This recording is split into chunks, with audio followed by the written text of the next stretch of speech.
Assalamualaikum warahmatullahi wabarakatuh. Kesehatan adalah modal utama dalam pembangunan negara. Pandemi COVID-19 telah membawa banyak perubahan dalam kehidupan kita.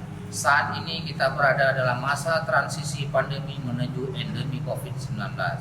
Kami menghimbau kepada seluruh masyarakat untuk bangkit, tetap semangat, melakukan gerakan masyarakat hidup sehat dan menjauhi perilaku yang dapat merugikan kesehatan.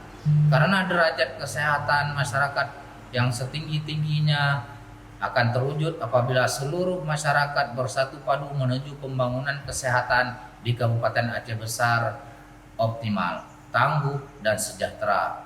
Terima kasih untuk seluruh jajaran kesehatan, stakeholder, akademisi, lintas sektor, dan seluruh lapisan masyarakat di Kabupaten Aceh Besar yang terus bahu-membahu menyatukan tekad dalam mewujudkan Aceh Besar bangkit, sehat, menuju Indonesia kuat.